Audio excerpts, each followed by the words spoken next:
Hey, I'm Roland, and welcome to my little YouTube channel.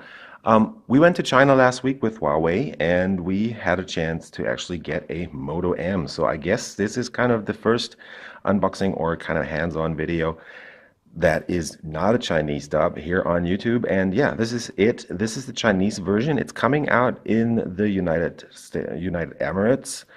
In a few weeks, it will be the same device, just a different ROM. This still has a Chinese ROM on it. I hope to get the international ROM or the more stock version of Android on here. This has been pretty much modified and using Lenovo's Vibe UI. But let's get into the box. As you can see, you have this color gold in this case.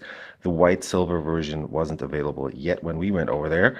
And yeah, if you look around the box, it's pretty much the same as you always expect from Motorola. They have a bunch of specs back here, 5.5-inch bling bling gold edition, 8 core 2.2 gigahertz Helio P15 in here, and 4 gigs of RAM actually on this device. Down here you get Bluetooth, Dolby Atmos sound. It's running Android 6.0, and it supports LTE up to 300 megabits a second.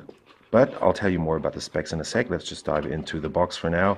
So you get the device in this typical Lenovo or Motorola packaging in this case. Got a bunch more information on here. 16 megapixel camera on the back and an 8 megapixel shooter on the front. Let's put the phone to the side for a second. Dive deeper. This is our receipt from China, and as you can see here, somewhere down here, it's actually 2,000 yuan in China right now. So this works out to just over 290 euros, and 290 US dollars is pretty much the same. And this gets you a pretty decently spec'd mid-range device. This is the charger. It's a 2 amp charger, so they call it quick charge, but basically it's just your average 10-watt charger as usual, using USB right there. This is the USB Type-C cable right here. So as you can see, it's got the reversible plug on it, and further down in the box there's a bunch of stuff. So these are just the quick start guides and the typical paperwork. Let me work my way through here. So we have the SIM card tray pick, and in China you also get a cover foil for the Moto M in this case. Yeah, that's pretty much it in the box. There is a special deal they have down there in China right now where you would also get a bunch of headphones from Motorola with the device, but in my case we didn't manage to actually score the promotional stuff. Let's get the device out of its cover foil, and as you can see on the back, it's a full metal unibody design basically, but I'll show you that in 1 second.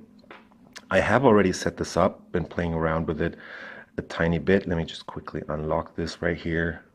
So there you go. There we have the Android that's running on here. As you can see from the sides here, if you look closely, you'll notice this has this 2.5D cover glass on here, as is nowadays pretty much common on most devices. It has a 5.5-inch IPS panel in here that's running at 1080p, so that's 1920 by 1080 pixels in this case. There are no capacitive buttons on the front, which is typical or not very common in Chinese phones. They're using the on-screen buttons right here. Down here we have the pretty prominent Moto logo on this device, although it is made by Lenovo in China. Up top you get the front-facing speaker, and right next to that is the brightness sensor and distance sensor, plus your 8 megapixel front facing camera. If we go around the sides, you can see the antenna lines here, and as you can tell, the device is actually a full metal body that is being used here. So they're using these antenna lines. There's no cutouts actually behind this, so this is very well made. The quality is actually pretty much impressive on this device. It has these chamfered edges and this diamond cut that goes around the device right here. You have the volume buttons on the side here and the power button. They are made out of metal, I think, and they're not the best fitting, but they have a good click point to them. And yeah, it's pretty easy to reach them. They also have this texture on the power button right here, so there's a nice feeling to it, and you can actually tell it apart from the other buttons. Going further down, you get a single speaker on the right, I believe, and on the left is just a mock grill where the microphone is housed, and in the middle you will also have your USB Type-C port, which is a USB 2.0 port, so there's not the high speeds that you would be able to achieve with a 3.0 port. In the middle is those two screws that actually make you able to take the device apart. Going over to the left, there's pretty much nothing there except for this dual SIM card slot where you will be able to actually put in not only two SIM cards, but you can also, if you want to, put in a memory card to extend the storage. Let me just quickly open this and get this out so you can see it. It's on the left. We have the slot that doubles also as the micro SD slot. I'll just put in a T-Mobile SIM for Germany right now. And there's one thing you have to remember about this device, or at least the Chinese version, is the fact that this only supports Chinese bands, which means you get most bands actually that you would also expect to be using in Europe, for example, but in this case they are limited to band 1, 3, 7, and a bunch of other Chinese bands. And yeah, band 20, which is the one that we use mostly in Germany, is not supported on this device, so you have to remember that if you want to buy this, and you might end up skipping from 3G to 4G from time to time, depending on your network operator or what bands the company uses. In my case, it's T-Mobile on this device right now, so let me just quickly unlock this. There we have it. Once it's unlocked, you will be able to see up here it has 4G, but that's only on this one network operator, mostly slipping back to 3G because the coverage is not very good on the other bands that are not band 20 actually in Germany. Yeah, going back over to this to the rear here, we have the 16 megapixel camera on the back that uses 1 micron pixels, so they're pretty tiny pixels. You will notice that when taking pictures outside, so the lighting is not very good in low light situations, and you will end up with quite a bit of grain there. We have the dual LED flashback here. So it has those two different colors that will be adjusted to make your skin look better, for example. Then we have the fingerprint reader, which is actually very quick. So let me just show you. I'm just going to lock the device and unlock it. And as you can see, it is pretty quick unlocking the device. It's almost Huawei level because Huawei always has pretty much the fastest fingerprint readers as far as I can tell.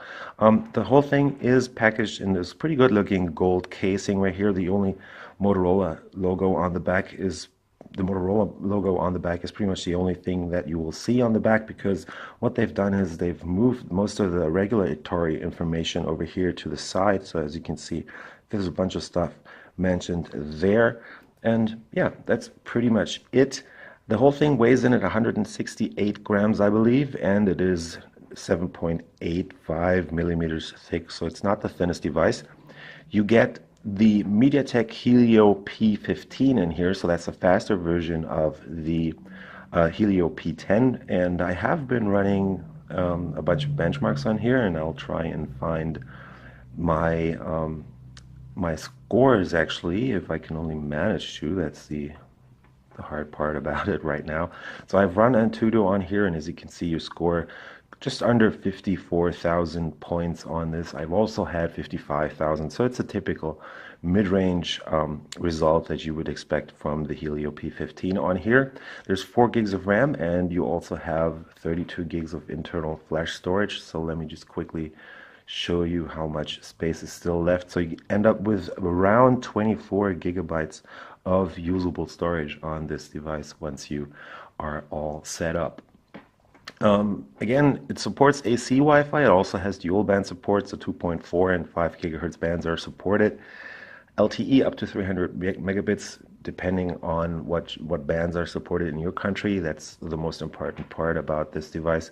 And yeah, the Moto M is running Android 6.0 in this case. It has this modified UI on here, the Chinese UI, and the Chinese UI means there's a bunch of problems with translation. Actually, you also end up with a bunch of apps pre-installed. For example, Microsoft is putting their apps pretty much front and center on this device, so we have Excel, PowerPoint, Word, Outlook, and OneNote on here. Cortana is not present in this case, also no Skype or anything, which is probably the reason for that is probably regulations in China in this case. The UI is also special in the sense that as this is a Chinese device, there is no Google software on here. I've only installed Photos so far, but other than that, there is pretty much no Google services on here. I was also not able to install any Google services, which, well, kind of sucks, but I hope I get a ROM from the United Emirates, and I hope that, yeah, then I will be able to actually have all the Google stuff supported on here. We have the App Center, which is basically a Chinese app store that Lenovo is pre-installing here. You'll find most of the apps that you would need in here, except for, yeah, all those Google apps, because the Play services are always crashing. Let me just quickly show you that. So this is what I ended up with when trying to install the Google services or Play Store on this device. So far, pretty much no luck. Yeah, but, well, what am I supposed to do? There is all this typical Android stuff in here, so you get the cleaner stuff, the cleaner button down here. You also have this pretty much not very highly modified UI on here, so you get the quick settings up here. It's all in a pretty low DPI setting actually, so you'll end up with pretty much pretty big icons and stuff. You can't actually change that on here, which is, well, not the best thing to actually happen to me, because I like it when stuff is a bit smaller. There's a bunch of tools pre-installed. You also get these great apps, what they're calling it in the translation. So that's a bunch of Chinese services, for example, Weibo, the mapping service right there, and Alipay, which is also supported before the lock screen on here, so you can pay wirelessly, at least when you are in China. Other than that, the UI has a bunch of different icons on here. You also get this theme center app, which allows you to actually change a bunch of, change around on the icons or switch out the look of the device, or the interface at least. It's all Chinese, so I can't pretty much do anything with it. You're not able to switch around on the buttons down here, so it's a pretty limited UI in this case, at least when you're using it in the Western countries. You also get a Lenovo browser on here, so there's pretty much no Google stuff on this device. But let's just quickly try and check out the camera for a second. So I have this Chupa Chups down here, so it's just my lollipop right there. What's interesting is you always have to agree to a bunch of stuff, so they pretty much granularly allow you to switch around on the UI, and you'll be able to set it up pretty nicely to your liking, dealing with all these presets to give rights to the apps so they don't do anything without your liking. And the camera is actually, well, in bright situations like this right now, it should be pretty much okay. As soon as you start going a bit further down in the lighting, actually, you will end up with the device having a bunch of problems there. So if you look at the pictures, yes, this is a 16 megapixel camera. I've set it to the highest resolution right now, but quality could be a bit better. Also, the colors are a bit off because, as you can see, like, it has a blue tint to it, so they might be able to fix that through software. The device only has been out in China for like 2 weeks, I think. And yeah, there's a bunch of stuff they definitely need to fix on here. Looking at the camera app, you can also switch to the front camera, which I believe is up here, and then you will see that it has pretty prominently placed down here those beautification stuff, the typical beautification stuff that you always end up on the Chinese devices.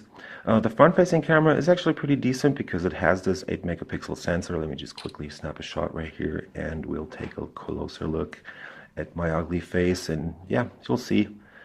Well, it's a bit grainy as I'm in the dark right now, but it pretty much works okay. So you should be able to take some pretty decent selfie shots with this. So yeah, that's just been a very quick look at the Moto M, which is actually now out in China. As I said, it's launching in the United Arab Emirates pretty soon, and we'll see how that goes. They said on the Moto site that it was going to be running a Snapdragon 617 or 616, I believe. But that's definitely not the case. This will also run the Helio P15 on the international version that hopefully soon will be out. Before I forget about it, up top we have the 3.5 millimeter headset jack and your noise cancellation mic. And yeah, other than that, it's pretty much a no-frills phone that is definitely of a very high build quality. I mean, it's super stable. You won't be able to bend this in any way. And there's also no flex on the back, so it feels very sturdy actually. One thing that I'm missing on here is a notification LED. So this device actually does not have a notification LED. At least I haven't found any settings, and all the messages or notifications that I've received have not triggered any notification LED so far. So yeah, that's the one thing that is definitely missing on this device, which is the Moto M. So if you like those kinds of videos that I'm doing, trying to find a bunch of special devices from China or other countries, follow me on Twitter. It's my name basically, Roland Quandt, which is RQUANDT on Twitter. Also follow me on YouTube, and I hope you like what I do, and we'll see you later.